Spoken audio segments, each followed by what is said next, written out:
ఒకరి చేతనే దీని నొప్పుగా తనదు సకల సంశయములు జనుదాకదినము వికలత లేకుండా విన్నవారలకు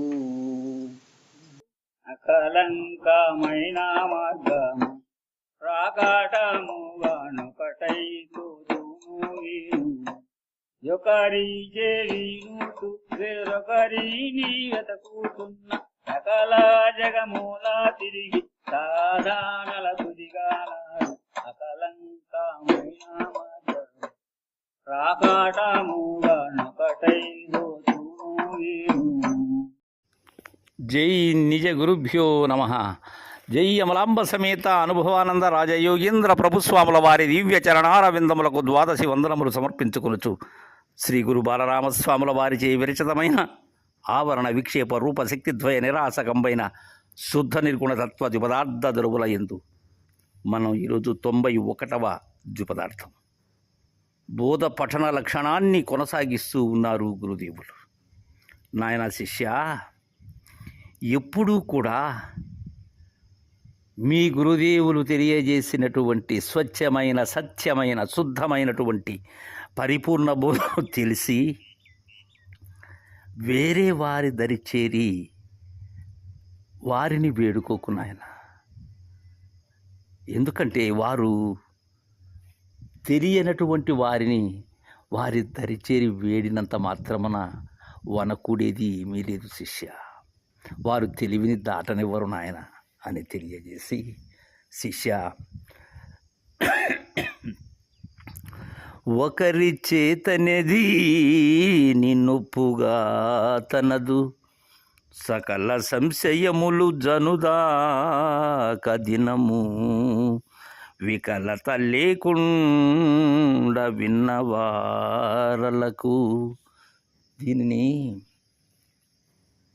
10 గురువుల దగ్గర వినవలసిన అవసరం లేదు శిష్య.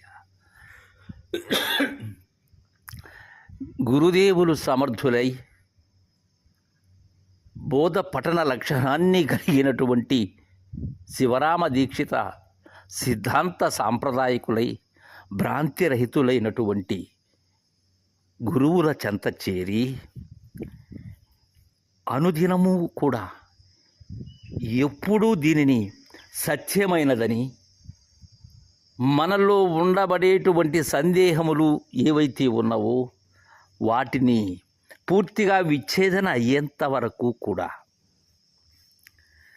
వికలత లేకుండా, ఎలా విచ్ఛేదము నొందినది అనబడేటువంటిది కాకుండా, ఇకక్కడ సంశయమే లేదు, ఇంకక్కడ ఎలాంటి కలత లేకుండా విన్నటువంటి వారలకు, అంతేగాని ఏదో గురువుగారు చెప్తూ ఉన్నారు, చెప్పటం ఆయన లక్షణం, చెప్పటం ఆయన ధర్మం, వినటం వినకపోవటం అనేది అది మన ఇష్టం కదా అనేటువంటి భావనలో విన్నటువంటి వారికి ఈ బోధ కుదరదు శిష్య. గురువుతో పాటుగా ప్రయాణించేటువంటి నేర్పరి అయిన శిష్యుడై ఉండాలి. దాటించేటువంటి వాడు నేర్పరి అయినటువంటి గురువు అయినప్పటికీ కూడా దాటేందుకు యత్నించే శిష్యుడు సరిగా లేనట్లయితే అది ఎందులకు కొరగానిదవుతుంది. తద్విధానంగా ఒకరి చేతనేది నిన్నొప్పుగా తనదు సకల సంశయములు జనుదాక దినము వికలత లేకుండా విన్న వారలకు నకలంకమైన మార్గము ప్రాకాటముగా ఒకటై దోచును వినుము. ఇది ఎలాంటిది? ఇది గురుతు లేనటువంటి మార్గము శిష్య. ఇది దూరుటకు వీలు కానటువంటి అకలంకమైన మార్గము నాయన. ఇది ఎలా ప్రకటితమవుతుంది? ఇది ఒక్కటిగా తోస్తుంది, ఉన్న పరిపూర్ణమే ఉంటుంది శిష్య. వేరే దానికి వేరేది దూరేందుకు వీలు కానటువంటి మార్గము నాయన. ఇది రాజ మార్గము శిష్య. ఇది సనాతనమైనటువంటి సాంప్రదాయం నాయన. అయితే శిష్య, కొందరు ఎలా ఉంటారంటే, నీవు కాదు కానీ యొకరీచే వినుచు వేరొకరిని వెదుకుచున్నా, ఒకరీచే వినుచు వేరొకరిని వెదుకుచున్న సకల జగమూల తిరిగి సాధనల తుదిగానారు యకలంకమైన మార్గము. ఒకరు చెప్తూ ఉంటే వింటూ ఉంటారు, అది వినటం కాదు, విన్నట్లుగా ఉంటారు అంతే. మరలా మనసులో వారి యాదిలో ఏముంటుంది? వేరొకరి యొక్క బోధన లేకపోతే వేరొకరిని భావన చేసుకుంటూ ఉంటారు. ఇది సరైనటువంటి పద్ధతి కాదు. ఎందుకు కొరగాకుండా పోతారు? మన తండ్రి అయినటువంటి మన గురుదేవులు మనకు బోధించినటువంటి బోధ ఏదైతే ఉన్నదో అది సరి కానిదైతే వేరొకరిని వెతుక్కోవడంలో తప్పే లేదు, అది తప్పు కాదు కూడా. అయినా నిజ గురుదేవులైనటువంటి ప్రజ్ఞారహితులైనటువంటి మహనీయులు అనుభవ అమృతాన్ని మనకు ప్రసాదించేటప్పుడు వేరొకరిని వెతకవలసినటువంటి నీచ స్థితి ఎందుకు దాపురించాలి? వాళ్ళు తుదకు ఏమవుతారు? ఆ తుది ఏదైతే ఉన్నదో, తుది ఏమై ఉన్నది? తుదే బట్టబయలై ఉన్నది.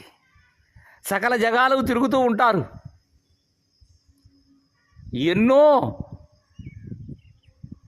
వ్యర్థమైనటువంటి భావనలతో వ్యర్థమైనటువంటి చేష్టలతో కాలయాపన చేస్తూ ఉంటారు.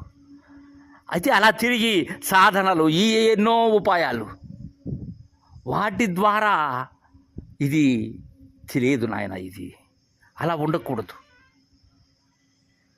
నీ గురువు సమర్థుడైనట్లయితే ఆ గురుదేవుని ద్వారానే ఆ గురుగోప్యమైనటువంటి గూఢము ఏదైతే ఉన్నదో ఆ రహస్యాన్ని ఆయన ద్వారా అందుకోవాలి అని బోధ పఠన లక్షణ విధానాన్ని మనకు చక్కగా తెలియజేశారు బాలరామ పండితుల వారు.